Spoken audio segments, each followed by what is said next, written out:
मेरे प्यारे छात्रों, आप सभी का मेरे इस चैनल में स्वागत है। आज बीज गणित का 9वां लेक्चर है। पिछले क्लास में हम लोग प्रश्नावली 3.1 समाप्त कर चुके हैं। आज हम लोग देखेंगे एक्सरसाइज 3.2 यानी प्रश्नावली 3.2 और बीज गणित पर यह मेरा 9वां लेक्चर है, ठीक ना। तो ध्यान दीजिएगा, प्रश्नावली 3.2 प्रश्नावली 3.2। आप वीडियो को एक क्रम से ज़रूर देखिए ताकि पूरा कॉन्सेप्ट समझ में आए, और यदि कॉन्सेप्ट समझने में कहीं कोई दिक्कत है तो कमेंट बॉक्स में बताइए। चैप्टर बनाने में कोई समस्या होती है तो कमेंट बॉक्स में लिखिए कि एक्सरसाइज 3.2 क्वेश्चन नंबर 9 समस्या है। उसके लिए एक अलग वीडियो लेक्चर हम लोग लेके आएंगे ताकि आपका जहाँ तक हो सके सहयोग हम कर सकें। यही मेरा थोड़ा सा एक इस बार प्रयास है कि आपका एक सहयोग किया जाए। क्योंकि शैक्षणिक संस्थान पूरा बंद रह रहा है, इसमें आपको पढ़ने में थोड़ी सी तकलीफ हो रही है, कठिनाई हो रही है। उस समस्या के थोड़ी सी निदान के लिए हम लोग तैयार हुए हैं। तो देखिएगा, प्रश्नावली 3.2 क्वेश्चन नंबर 1 में आपका 2 प्रश्न है। क्वेश्चन नंबर 1 कहता है कि निम्न समस्याओं के लिए एक रैखिक समीकरण युग्म बनाइए। निम्न समस्याओं के लिए एक रैखिक समीकरण युग्म बनाइए और उसका ग्राफीय विधि से हल कीजिए। क्वेश्चन आपका यही कह रहा है, ठीक ना। क्वेश्चन नंबर 1 में 2 प्रश्न है, ठीक है। पहले तो रैखिक समीकरण युग्म प्राप्त करना है, फिर ग्राफीय विधि से हल ज्ञात करना है। तो 1 का 2 क्या कह रहा है, ध्यान दीजिएगा। पहले क्वेश्चन लिख देते हैं, ठीक है, समझा देते हैं। उसके बाद फिर से हम क्वेश्चन को मिटाएंगे, चूँकि हमको थोड़ा सा अधिक स्पेस की आवश्यकता है। किताब तो आपके पास ही है, देखते चलिएगा। कक्षा 10th के 10 विद्यार्थियों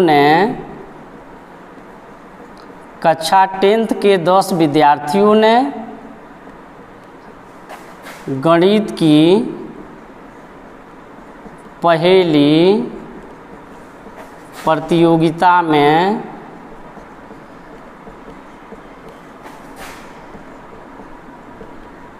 भाग लिया। यदि लड़कियों की संख्या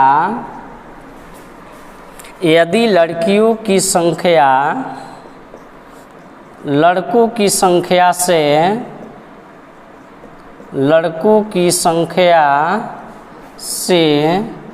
4 अधिक हो तो प्रतियोगिता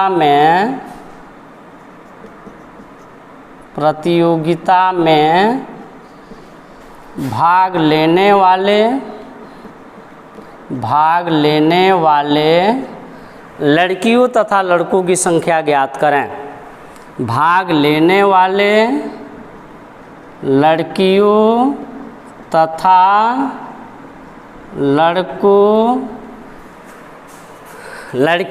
लड़कों की संख्या ज्ञात करें। क्वेश्चन आपका यही है। पहली बात तो क्वेश्चन नंबर 1 कह रहा है निम्न समस्याओं के लिए रैखिक समीकरण युग्म प्राप्त कीजिए और फिर इसका ग्राफीय विधि से हल कीजिए, ठीक ना। तो क्वेश्चन नंबर 1 का 2 कहा, कक्षा 10th के 10 विद्यार्थियों ने गणित की एक पहेली प्रतियोगिता में भाग लिया। यदि लड़कियों की संख्या लड़कों की संख्या से 4 अधिक हो तो प्रतियोगिता में भाग लेने वाले लड़कियों तथा लड़कों की संख्या ज्ञात करें। तो हम मानेंगे ना, माना लड़कियों की संख्या बराबर x तथा लड़कों का संख्या बराबर y, और क्वेश्चन में जो शर्त दे रहा है उस शर्त के अनुसार हम समीकरण बनाएंगे। तो ध्यान दीजिएगा, इसको हम मिटा रहे हैं। किताब तो आपके पास ही है, क्वेश्चन हमने लिख के समझा दिया। थोड़ा सा अधिक स्पेस की आवश्यकता पड़ेगी, इसलिए अब हम इसे मिटा रहे हैं। ध्यान देते रहेंगे आप लोग। चलिए, माना लड़कियों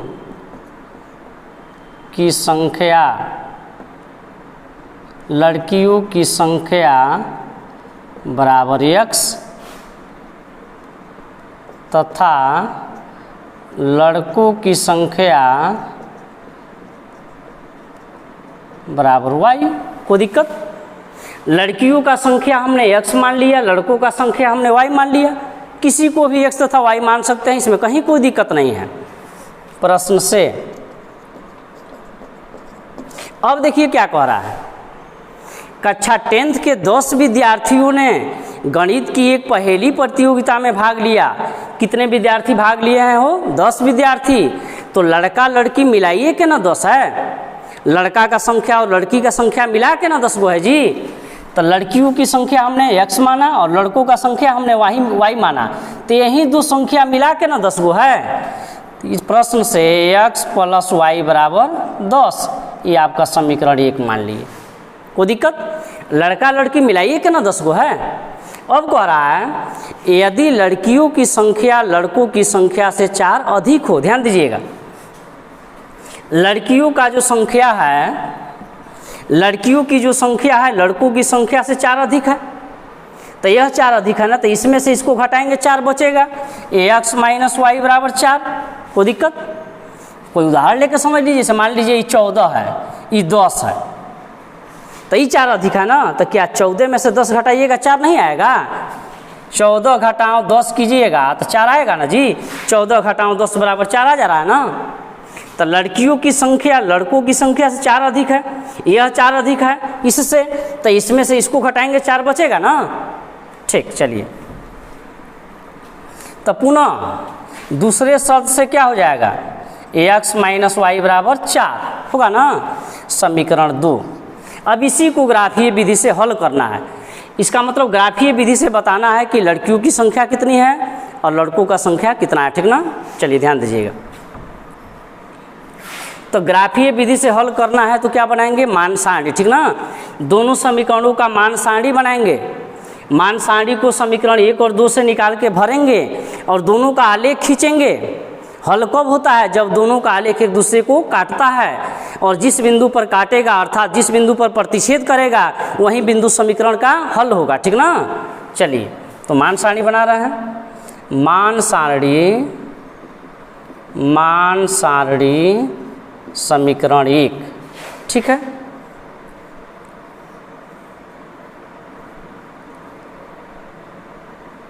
मान सारणी समीकरण 1। चलिए यह x का मान और ये आपका y का मान। मान सारणी समीकरण 2, यह x का मान और ये आपका y का मान। ध्यान देते रहिएगा। समीकरण 1 से ax प्लस y बराबर क्या है? 10 है। y बराबर 10 माइनस x। दोनों समीकरणों से y का मान निकाल लीजिए x के पदों में, ठीक ना। तो समीकरण 1 से ax प्लस y बराबर 10 है, तो y बराबर 10 और x प्लस में उधर जाएगा माइनस में। y का मान क्या आया हो? 10 माइनस x, 10 माइनस x आया। चलिए समीकरण 2 से ध्यान दीजिएगा। x माइनस वाई बराबर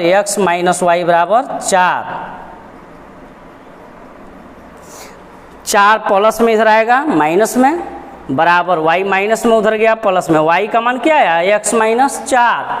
y का मान आया x माइनस 4।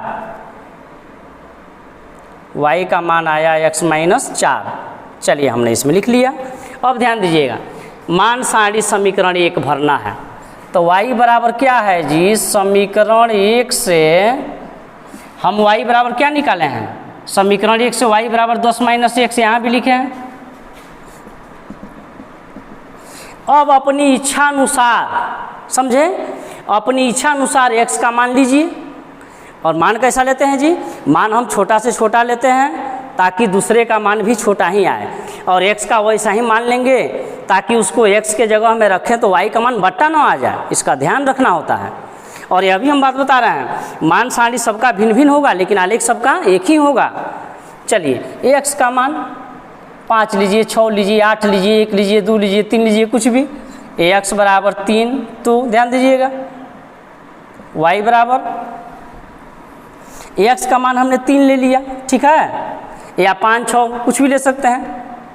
चलिए x बराबर 5 ले लीजिए, x बराबर 5 ले लिए हम, तो y बराबर 10 माइनस x के जगह में 5 लिखिए, 10 में से 5 घटा 5, y का सॉरी x का मान 5 लिया तो y का मान 5, x 5 तो y भी 5। चलिए x 7 लेते हैं तो y बराबर 5 6 4 3 कुछ भी लीजिए, x 7 ले लिया तो y बराबर 10 माइनस x के जगह में क्या रखिएगा 7, क्या बचा हो 3, x 7 y 3। मान सारणी समीकरण 1 भरा गया, अब 2 को भरिए।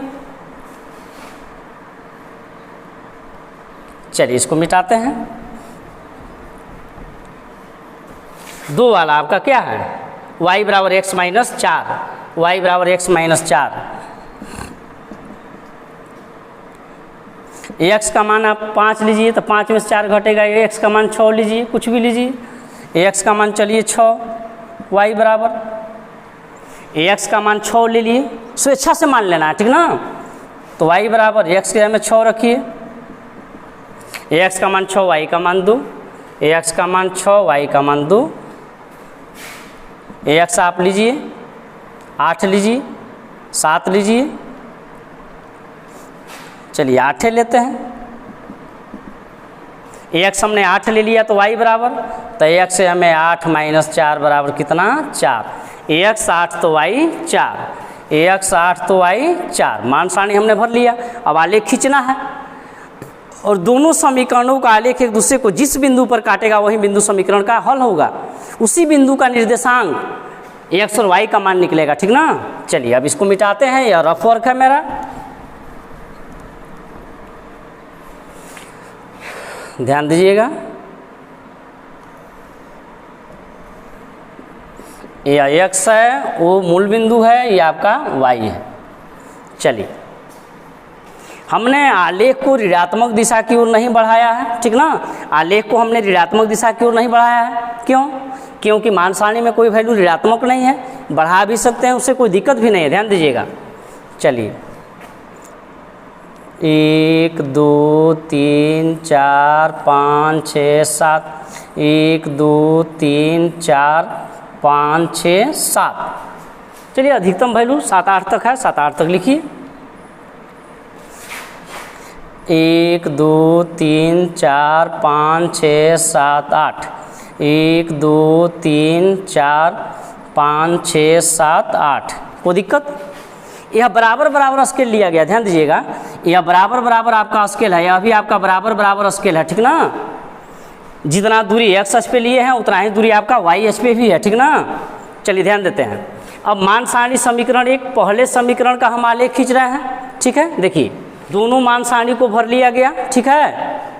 अब चलिए समीकरण 1 का आलेख खींचते हैं, तो x का मान 5 है, y का मान क्या है 5 है, x का मान 5 यहाँ पे है, y का मान 5 यहाँ पे है, ठीक ना। तो देखिए y वाले मान पे जब हम y वाले मान पे जब स्केल रखते हैं तो x अक्ष के समांतर और डॉटेड लाइन बढ़ा के ले जाएंगे इस 5 के थोड़ा सा आगे तक, ठीक ना। और x वाले मान पे स्केल रखेंगे तो y अक्ष के समांतर और डॉटेड लाइन बढ़ाएंगे, जहाँ एक दूसरे को काटेगा वहीं पे बिंदु मिलेगा। तो y का मान 5 यहाँ पे स्केल रखिए और डॉटेड लाइन बढ़ाइए, ठीक है। x का मान 5 यहाँ पे है, y अक्ष के समांतर स्केल रखिए और डॉटेड लाइन से मिलाइए, सपोज दैट यही बिंदु मिला ना। तो इस बिंदु का नियामक भी लिख दीजिए, x का मान 5 y का मान भी 5, पहले x नियामक कॉमा दे के बाद में y नियामक, ठीक ना। चलिए x 7 y 3, x 7 यहाँ पे है, y 3 यहाँ पे है,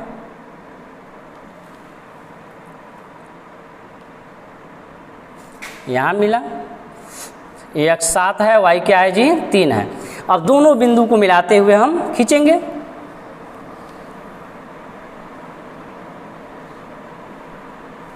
ध्यान दीजिएगा, दोनों बिंदुओं को मिलाते हुए स्केल से हम एक सरल रेखा खींचेंगे, ठीक ना। दोनों बिंदु को मिलाते हुए स्केल से हम एक सरल रेखा खींचेंगे। चलिए इस समीकरण का नाम लिखते हैं ax प्लस वाई बराबर 10। इस समीकरण का नाम क्या है ax प्लस वाई बराबर 10। अब दूसरे समीकरण का आलेख खींचते हैं।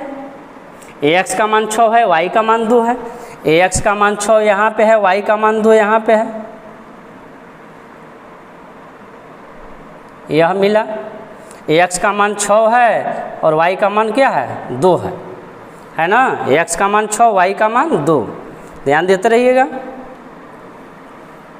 चलिए x 6 y 2 है, उसके बाद क्या है x 8 y 4 है, x 8 y 4 है, 7 3, इसको अलग लिखते हैं। x 8 y 4 है, x 8 y 4 है, ध्यान देते रहिएगा।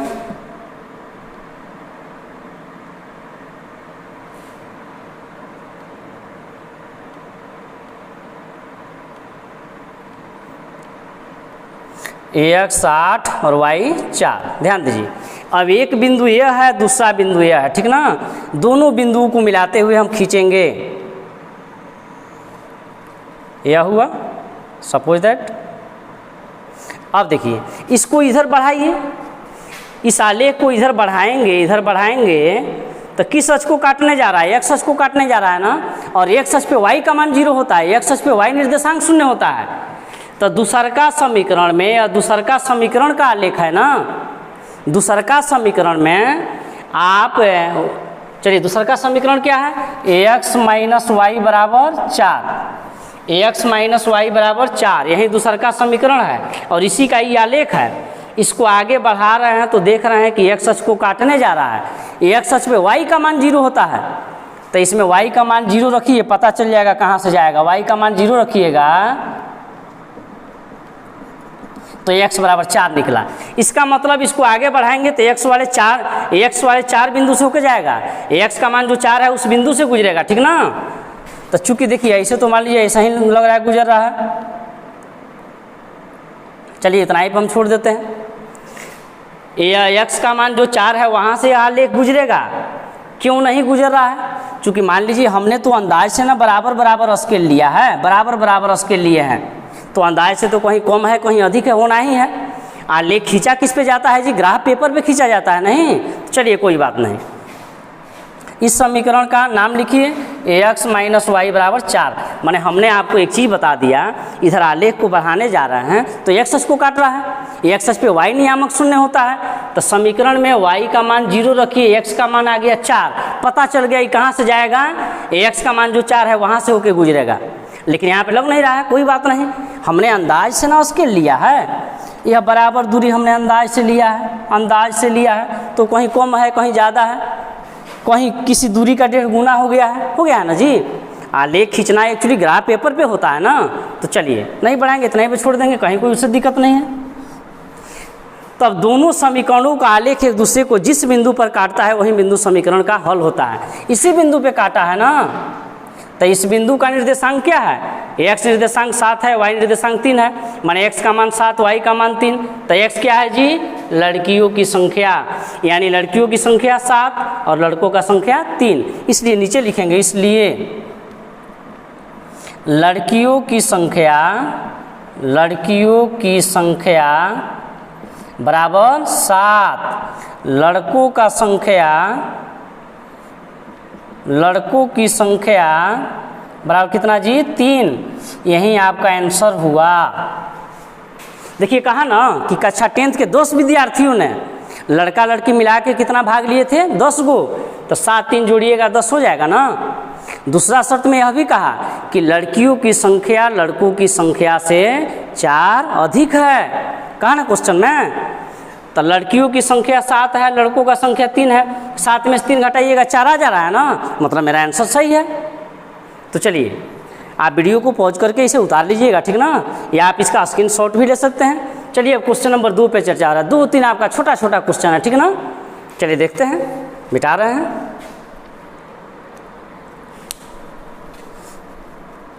क्वेश्चन नंबर अब हम देखेंगे 2।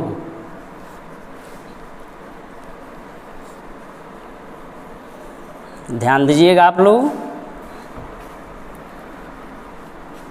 क्वेश्चन नंबर देखा जाएगा दूसर का।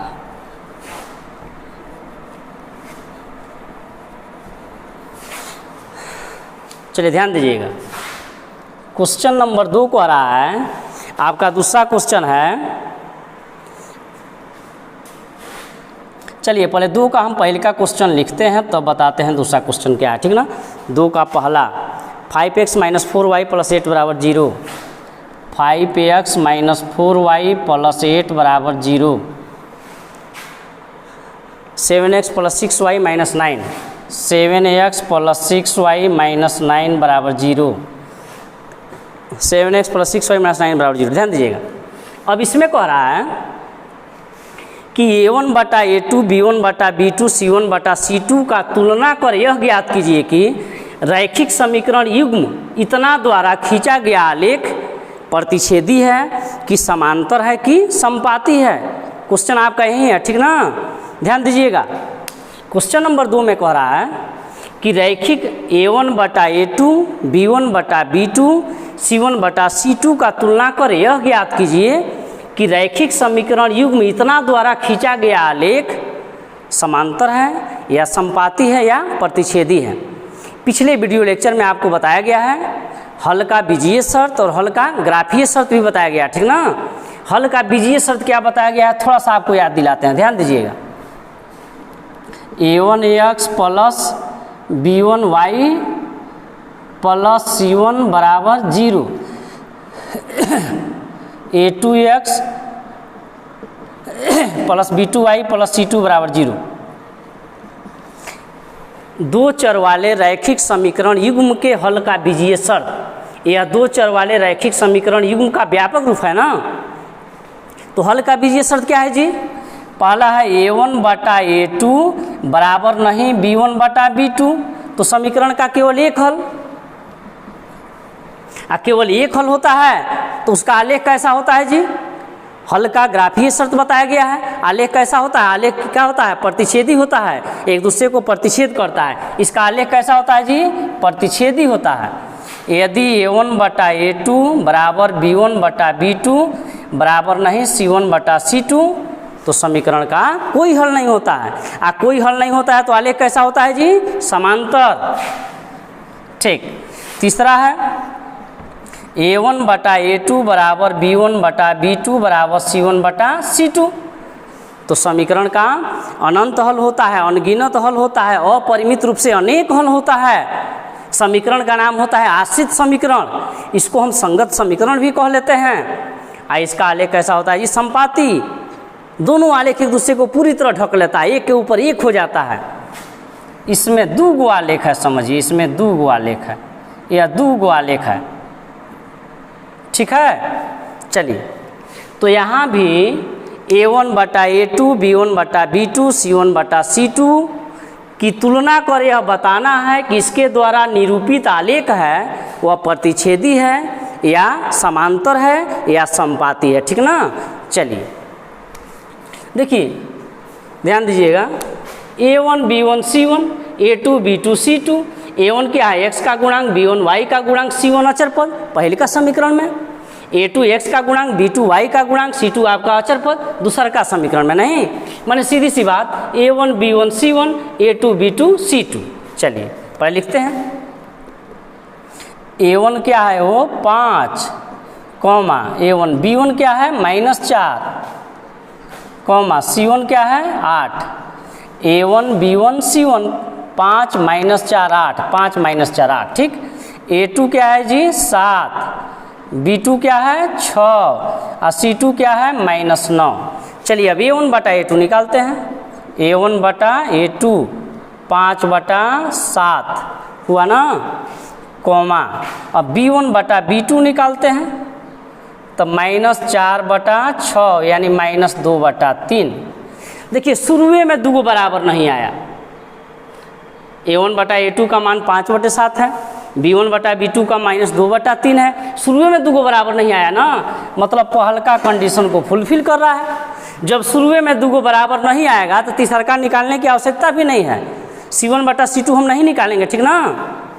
पहल का शर्त को फुलफिल कर रहा है ना, a1/a2 5/7 b1/b2 -2/3। शुरुए में 2 बराबर नहीं आया तो c1/c2 निकालने की आवश्यकता भी नहीं है, पहले का शर्त को फुलफिल कर रहा है ना। तो लिखेंगे चूँकि a1/a2 बराबर नहीं है b1/b2 के, इसलिए समीकरण का केवल एक हल होगा। एक हल होता है तो आलेख कैसा होता है जी? प्रतिच्छेदी। अब बताएंगे, अतः समीकरण का आलेख प्रतिच्छेदी होगा। अतः समीकरण का आलेख प्रतिच्छेदी होगा। समझे आप लोग?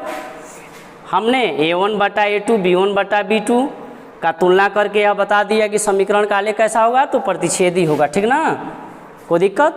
चलिए अब इसका दूसरा का क्वेश्चन भी देख लेते हैं। इसको आप उतार लीजिएगा। चलिए मिटा रहा है, ध्यान देते रहिएगा। इसका दूसरा क्वेश्चन है 9x + 3y + 12 = 0। 9x + 3y + 12 = 0। उसके बाद 18x + 6y + 24, 18x + 6y + 24 = 0।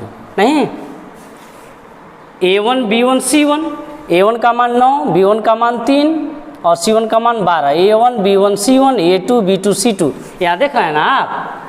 चलिए, तो a1 का मान 9, b1 का मान 3, c1 का मान 12, a2 का मान कितना जी? 18, b2 का मान 6, c2 का मान 24। कोई दिक्कत? ये नोट कर लीजिए। अब निकालिए, चूंकि a1/a2 बराबर, ठीक ना, अब a1/a2 निकालेंगे हम, तो 9/18 कितना हुआ जी? 1/2 हुआ ना,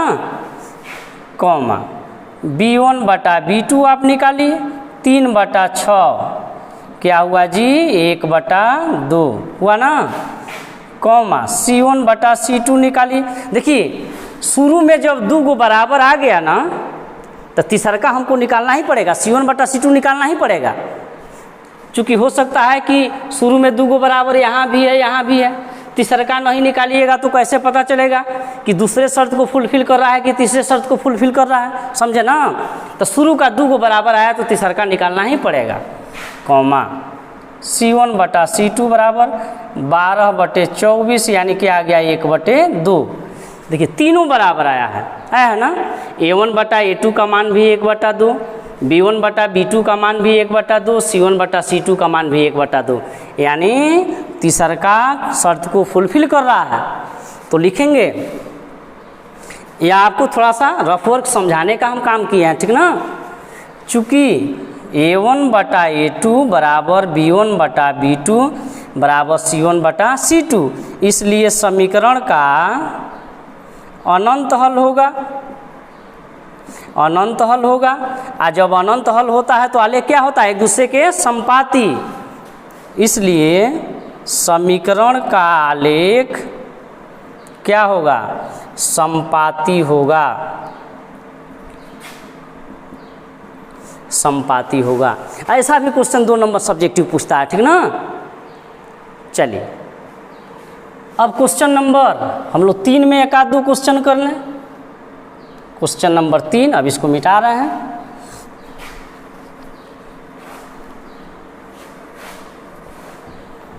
चलिए, 3 का हम पहला देखते हैं। 3x + 2y = 5, 3x + 2y = 5, 3x + 2y = 5, 2x - 3y = 7, 2x - 3y = 7। अब इसमें कह रहा है a1/a2, b1/b2 तथा c1/c2 का तुलना कर यह ज्ञात कीजिए कि यह जो समीकरण है संगत है या असंगत है, ठीक ना? बताना है कि रैखिक समीकरणों का युग्म जो है संगत है कि असंगत है, ठीक है? a1/a2, b1/b2, c1/c2 निकालना है, और निकालने के बाद तुलना करना है कि यह समीकरण संगत है कि असंगत है, ठीक ना? तो ध्यान दीजिएगा। देखिए, a1 b1 c1 होता है ना, a1 b1 c1, a1 का मान 3, b1 का मान 2 और c1 का मान 5, a2 b2 c2, a2 का मान 2, b2 का मान -3, c2 का मान 7। कोई दिक्कत? चलिए आगे बढ़ रहे हैं। A1 का मान कितना 3, कॉमा B1 का मान कितना 2, C1 का मान 5, A2 का मान कितना 2, कॉमा B2 का मान कितना -3, कॉमा C2 का मान कितना 7। चलिए निकाल रहे हैं, चूँकि A1 बटा A2 तो कितना 3/2। अब निकालिए B1 बटा B2, ये कॉमा दिए हुए हैं तो 2/-3, 2/-3 हमने बताया है। देखिए A1 बटा A2 3/2 आया है और B1 बटा B2 2/-3 आ गया। हमने बताया है जब शुरू का ही 2 बराबर नहीं आए तो तीसरा निकालने की आवश्यकता भी नहीं है, कंडीशन पहिलका को फुलफिल कर रहा है ना। तो लिखेंगे चूँकि A1 बटा A2 बराबर नहीं है B1 बटा B2 के, इसलिए ध्यान दीजिएगा यदि A1 बटा A2 बराबर नहीं हो B1 बटा B2 के तो समीकरण का केवल एक हल होता है और उसका नाम क्या होता है, संगत समीकरण या अविरोधी समीकरण भी कहते हैं नहीं। इसलिए यह संगत समीकरण है, समझे। चलिए इसका एक क्वेश्चन और किया जाए और इसी के साथ वीडियो का समापन किया जाएगा, ठीक ना। आप जुड़े रहिए, एकदम ध्यान देते रहिए। चलिए इसका दूसरा क्वेश्चन करते हैं। इसका सेकंड क्वेश्चन देखिएगा।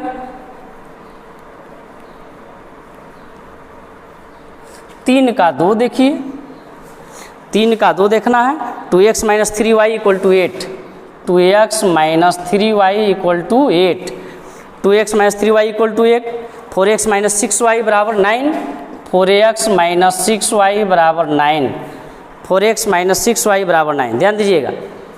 फिर यहाँ भी A1 बटा A2, B1 बटा B2, C1 बटा C2 निकालना है और निकालने के बाद तुलना करना है। तुलना करने के बाद बताना है कि यह संगत है या असंगत है, ठीक ना।